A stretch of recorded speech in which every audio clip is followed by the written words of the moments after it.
राजस्थान विधानसभा चुनावों के परिणाम आने में अब गिनती की रातें ही शेष रह गई हैं। 3 दिसंबर की शाम 199 प्रत्याशियों के कार्यालयों पर ढोल नगाड़े बज रहे होंगे और बाकी बचे नामांकन भरने वाले 1875 में से 1676 प्रत्याशियों को इस बार हार से ही संतोष करना पड़ेगा। वैसे कौन जीतेगा कौन हारेगा ये तो ईवीएम में कैद हो चुका है, लेकिन एग्जिट पोल्स ने राजनीतिक दलों की धड़कनें जरूर बढ़ा दी हैं।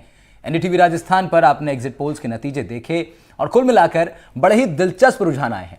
ज्यादातर पोल्स में राजस्थान के अंदर बीजेपी की सरकार बनती देखी जा सकती है, लेकिन टुडेज चाणक्य के एग्जिट पोल ने राजस्थान में कांग्रेस को बहुमत दिया है। वहीं इंडिया टुडे एक्सिस ने कांटे की टक्कर बताई है। मुख्य विपक्षी दल बीजेपी के संदर्भ में अगर देखें तो पूरा चुनाव प्रधानमंत्री नरेंद्र मोदी के चेहरे पर लड़ा गया। ऐसे में बीजेपी की सीटों का श्रेय भी सीधे तौर पर प्रधानमंत्री को ही जा रहा है। आज चुनाव राजस्थान में हम चर्चा करेंगे कि राजस्थान में इस बार भी नरेंद्र मोदी अपना मैजिक कायम रखने में कामयाब रहे हैं क्या।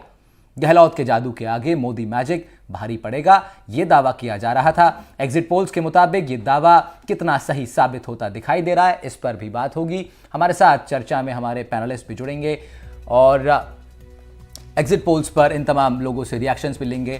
कुछ मेहमान भी हमारे साथ जुड़ रहे हैं, कांग्रेस का पक्ष रखेंगे, भारतीय जनता पार्टी के प्रवक्ता भी हमारे साथ जुड़ेंगे और वरिष्ठ पत्रकार भी हमारे साथ इस चर्चा में जुड़ेंगे। प्रियदर्शी भटनागर कांग्रेस का पक्ष रखेंगी, साथ ही सुरेंद्र सिंह भारतीय जनता पार्टी के प्रवक्ता के नाते से हमारे साथ जुड़ेंगे और हेमंत भाई गोयल पॉलिटिकल एक्सपर्ट के नाते से अपनी बात रखेंगे। मैं सबसे पहले आप दोनों से बहुत जल्दी से दोनों को 30-30 सेकंड का वक्त दे रहा हूं और एग्जिट पोल्स पर मैं रिएक्शन चाह रहा हूं। सबसे पहले प्रियदर्शी भटनागर आपसे, एग्जिट पोल्स आए हैं, आपने देखे, क्या आंकड़े सामने निकल के आ रहे हैं, क्या रिएक्शन है आपका, क्या पहला रिएक्शन था आपका जब आपने ये पोल्स देखे? देखिए जो एग्जिट पोल का जो अनुमानित आंकड़े आपके सामने आए, हमारे सामने आए, वो मिले जुले आए हैं। वो उसको आप वन साइडेड नहीं कह सकते हो। कांग्रेस के पक्ष में भी आए हैं और इन सबसे बड़ी चीजें ये सिर्फ एक अनुमान है। कांग्रेस पार्टी इस बात के लिए पूरी आश्वस्त है कि वो 5 साल जनता के बीच में डायरेक्ट जुड़ी हुई रही और हमने विकास के मुद्दे पे काम किया और जो वोट प्रतिशत बढ़ा है और लोगों का जो हमारे प्रति विश्वास है, जो रुझान सामने आए, उससे हम बिल्कुल श्योर हैं कि राजस्थान के अंदर कांग्रेस की सरकार बनेगी और बहुमत की सरकार बनेगी। ठीक है, हेमंत भाई गोयल आपका क्या रिएक्शन है पोल्स पर?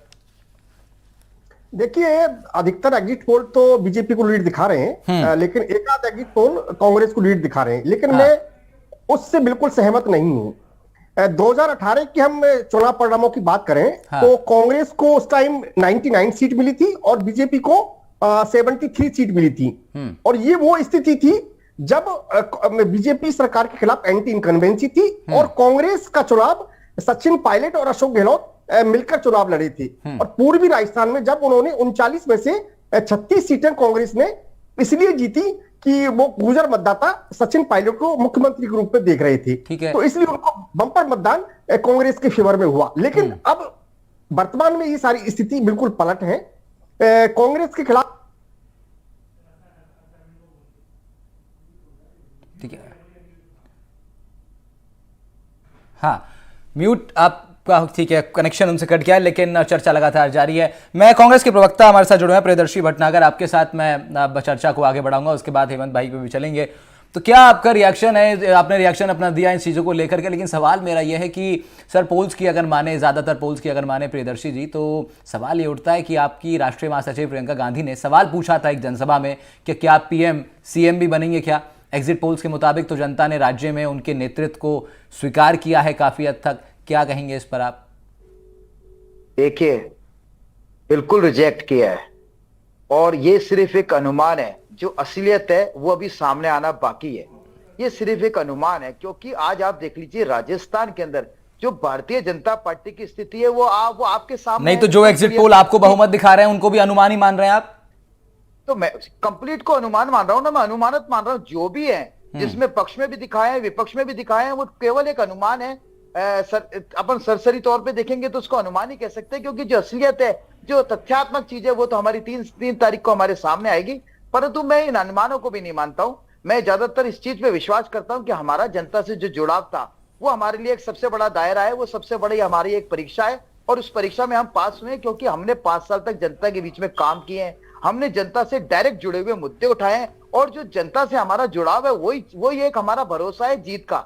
और उसी भरोसे के आधार पर मैं बिल्कुल ठोस रूप से कह सकता हूं, आप देख लीजिए 2 दिन की बात है, आपको कांग्रेस की सरकार नजर आएगी और जहां तक आप बात बता रहे हैं, कह रहे हैं कि राजस्थान के अंदर माननीय मोदी जी आए हैं, तो उसका एक नजरिया यह भी है कि भारतीय जनता पार्टी का राजस्थान के अंदर नेतृत्व विहीनता थी, यहाँ पर गुटबाजी थी, इनके पास में लोकल लीडरशिप का पूर्णतः अभाव था। इसी कारण आज मोदी जी को यहाँ पर लाना पड़ा, क्योंकि यह भारतीय जनता पार्टी गुटबाजी में बिखरी हुई थी। और नहीं तो लाना पड़ा तो वो तो सर फिर लाए जब उनको, तो वो तो इसका मतलब पैतरा ठीक साबित हुआ, क्योंकि आंकड़े ये बता रहे हैं कि 104-5 के करीब भारतीय जनता पार्टी स्कोर कर सकती है। तो ये जो पैतरा था भारतीय जनता पार्टी का कि केंद्रीय नेतृत्व के दम पर चुनाव लड़ा जाए, सीधा प्रधानमंत्री मोदी के नाम पर चुनाव लड़ा जाए, वो पोल्स ये कह रहे हैं सर कि वो ठीक साबित हुआ। लेकिन मैं हेमंत भाई आपके पास आ रहा हूं, कांग्रेस नहीं मान रही है इन पोल्स को, कांग्रेस कह रही है कि अभी गेम ऑन है। मैं आपसे पूछना चाह रहा हूं, क्या गेम ऑन है राजस्थान में अभी, या तस्वीर क्लियर हो चुकी है? नहीं मानेगी क्योंकि ये तो एक इनका सेट पैटर्न होता है, मानना भी नहीं चाहिए। हाँ। क्योंकि हमेशा ये एक राजनीतिक लोगों का रहता है। लेकिन आप ये मान के चलिए कि जो कांग्रेस योजनाओं की बात करती है ना, कांग्रेस शासन सारी योजनाएं अंतिम 6 महीने में नजर आई। आप मोबाइल की बात करते हैं, महिलाओं को मोबाइल, और मोबाइल कौन से दिए गए? वो आउटडेटेड मोबाइल, घटिया क्वालिटी के मोबाइल उनको दिए गए और पूरी महिलाओं को मिले भी नहीं वो। हम चिरंजीवी योजना की बात करें, चिरंजीवी योजना के नाम पर बड़े हॉस्पिटल्स तो पेशेंट को एडमिशन ही नहीं देते थे। और आपको पता है राहुल गांधी जी ने चिरंजीवी योजना के लिए महात्मा गांधी हॉस्पिटल की विजिट क्यों करी? वो दूसरे बड़े हॉस्पिटल्स की विजिट करते ना, क्योंकि एक वो हॉस्पिटल जयपुर का जो शहर से काफी दूर है, वहां पर कुछ चिरंजीवी योजना के नाम पर पेशेंट भर्ती किए जाते हैं, लेकिन बड़े में चिरंजीवी योजना के नाम पर कोई एडमिशन नहीं दिया जाता। अब आप उसका भली आप उसको 5 लाख से 25 लाख कर दें, 50 लाख कर दें, 1 करोड़ कर दें, धरातल पर चिरंजीवी योजना बिल्कुल फेल्योर साबित हुई। आप निःशुल्क दवा और जांच योजना की बात करें, डिस्पेंसरीज में खांसी जुकाम की दवाएं नहीं मिलती, आप कौन सी निःशुल्क दवा और उनकी बातें करते हैं? आप बात करते हैं महंगाई राहत शिविर, महंगाई राहत शिविर 4.5 साल तक तो आपको महंगाई नजर नहीं आई राजस्थान में, और अंतिम 6 महीने में आपको महंगाई नजर आ रही है। 12-13 रुपए प्रति लीटर डीजल पेट्रोल पड़ोसी राज्यों से महंगा। ये क्या कोई कम छोटा मोटा इशू नहीं था राजस्थान में चुनावों में? तो तुष्टीकरण की नीति, महिला अत्याचार, ये तमाम मामले ऐसे थे।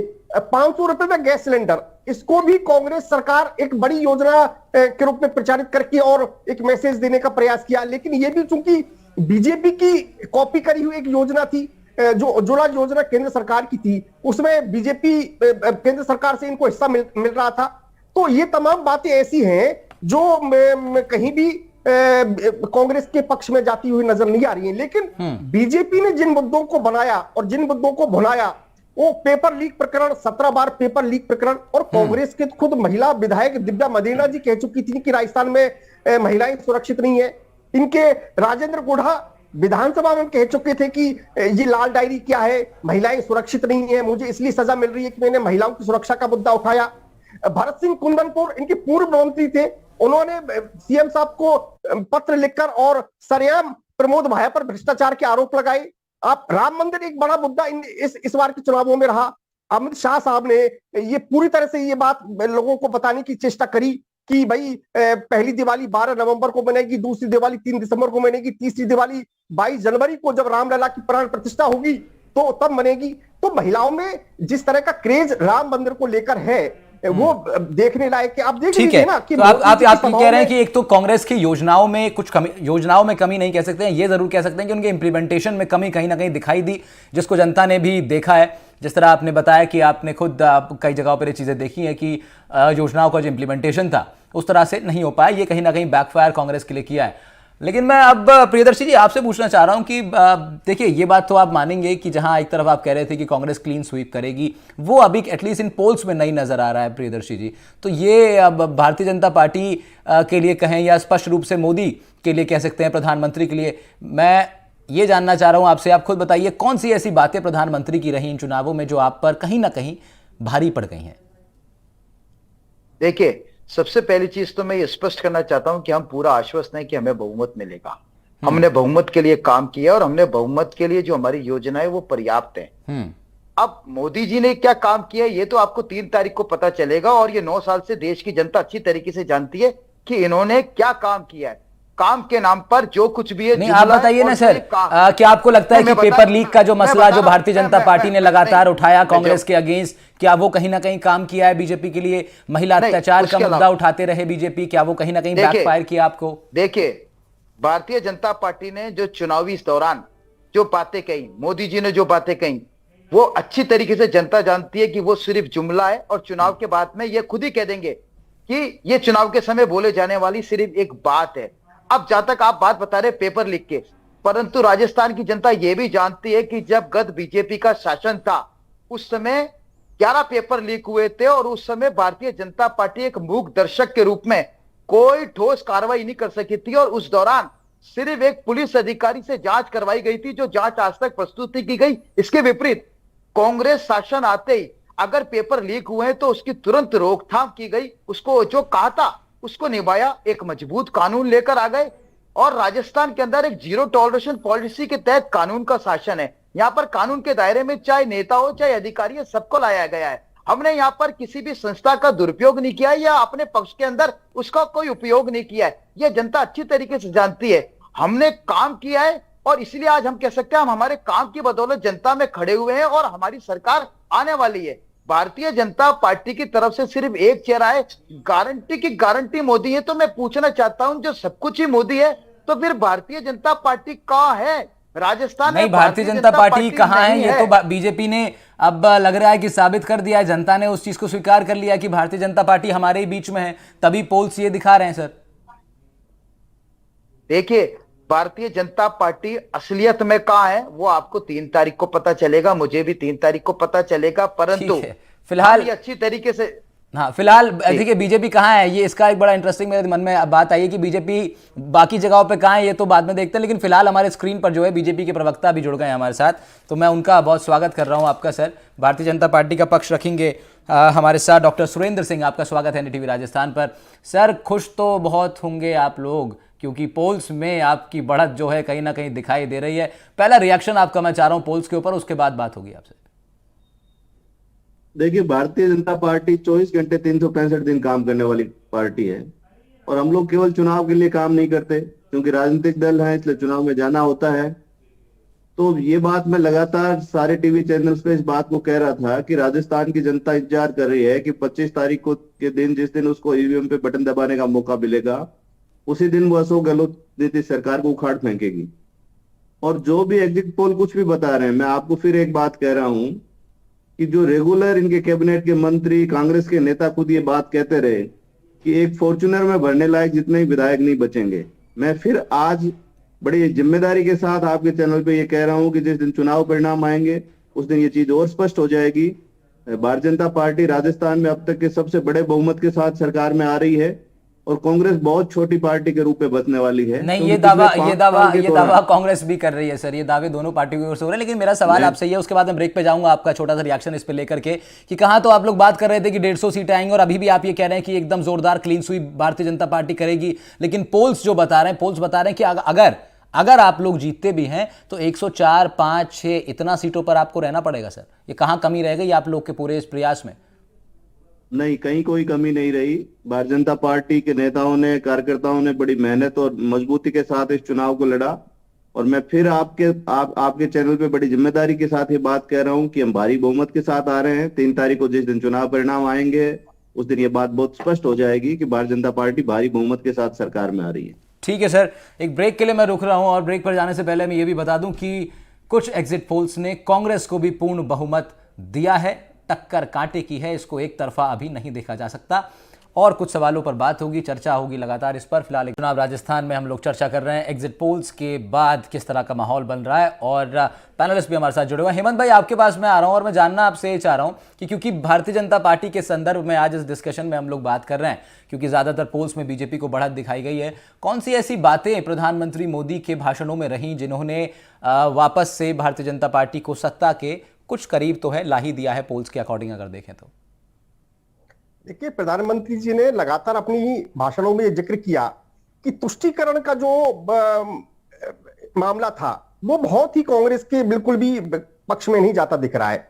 आप देखिए ना, चाहे उदयपुर की घटना है चाहे जयपुर की घटना है, जयपुर की घटना आप हमलावर को 50 लाख रुपए नगद दे रहे हैं, आप उसको डेयरी बूथ दे रहे हैं, आप संविदा की नौकरी दे रहे हैं, और जिन व्यापारियों के यहाँ इन लोगों ने प्रदर्शन किया, एक धर्म विशेष के लोगों ने उनकी दुकानों पर हमला किया, उनकी पुलिस कंप्लेंट तक नहीं लेती है। ठीक है, करौली तुष्टीकरण की हो घटना गया, है, एक जोधपुर की तुष्टीकरण हो घटना गया, है। एक तुष्टीकरण हो गया हेमंत भाई। और दूसरा कौन सा मुद्दा आपको लग रहा है? Pilot factor, Sachin Pilot factor.